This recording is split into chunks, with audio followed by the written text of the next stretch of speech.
ដើម្បីថ្លែងនៅមតិសមាសនានិងប្រកាសបើកទៅកម្មវិធី NUM សង្គ្រាមឆ្នាំ2026សូមគោរពអញ្ជើញ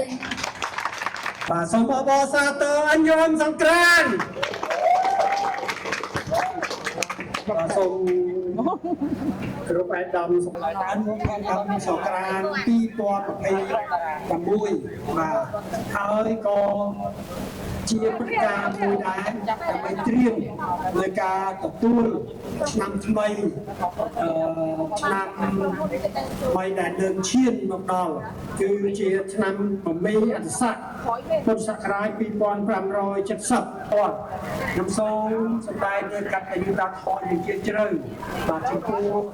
ដល់ចល័យជាតិគ្រប់គ្រងក្រុមការងារនៃហើយក៏ជាឱកាសមួយដើម្បីឲ្យបងប្អូនរបស់ប្រពៃណីជាតិបាទអញ្ចឹងសូមវិនថ្លៃខ្ពស់ចំពោះការរៀបចំនៅបាយប្រពៃណីនេះមហាស្នាបតីនាយកហ៊ុនសែននិងសម្ដេចមហាបវរធិបតីហ៊ុនម៉ាណែតដែលលោកបានខិតខំប្រឹងប្រែងអស់ពីកម្លាំងកាយចិត្តនៅក្នុងការប្រយុទ្ធប្រឆាំងនឹងទាហានថៃដែលឈ្លានពានរំលោភលើបូរណភាពទឹកដីហើយសូមជួយគាំទ្រក៏ដូចជាជួយថែរក្សាដល់យុទ្ធជនជួរមុខរបស់យើងសូមឲ្យឆ្នាំថ្មីនាំមកនៅសេរីសុស្ដីចេញមង្គលបរិសុទ្ធជូនចំពោះអាយដាមលោកជំទាវបងប្អូននិស្សិតលោកស្រីសាស្ត្រាចារ្យទាំងអស់សូមសំប្រកបតែនឹងពុទ្ធពរទាំង4ប្រការគឺអាយុវណ្ណៈសុខៈនិងពលៈដើម្បីគ្រីមគិតឡើយខ្ញុំសូមប្រកាសបើកកម្មវិធី NUM សង្គ្រាម2026ចាប់ពីពេលនេះតទៅ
បាទជារឿយៗ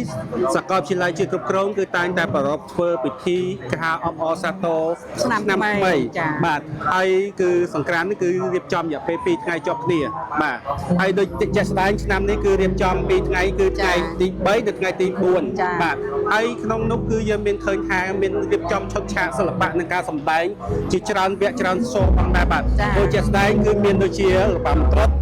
បកតោបាទក៏មានល្បែងប្រជាប្រិយបាទហើយក៏មានការថាលបាំជូនពរឬក៏ការថាអប្សរាបាទហើយនឹងមានល្បែងប្រជាប្រិយជាច្រើនទៀតបាទដែលកម្មវិធីរៀបចំឡើងដើម្បីការថា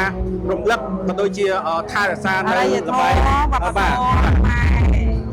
ចាបងប្អូនទោះបីមានកម្មវិធីសង្គ្រាមឆ្នាំថ្មីដែលមានធ្វើជាតន្ត្រីអន្តរជាតិប៉ុណ្ណាក៏ដោយក៏អត់ភ្លេចបងកងទ័ពជួរមុខដែរដែលគាត់មានចាកម្លាំងឬក៏ស្មារតីរឹងមាំការពារនៅព្រំដែនហើយក៏មិញហ្នឹងដូចជាធ្វើកម្មវិធីគោរពវិញ្ញាណក្ខន្ធចាបាទអត់ភ្លេចទេគោរពការដឹងគុណបាទដល់វិញ្ញាណកងទ័ពជួរមុខរបស់យើងដែលបានបូជាញើសឈាមបាទសាច់ស្រស់ឈាមស្រស់បាទនៅ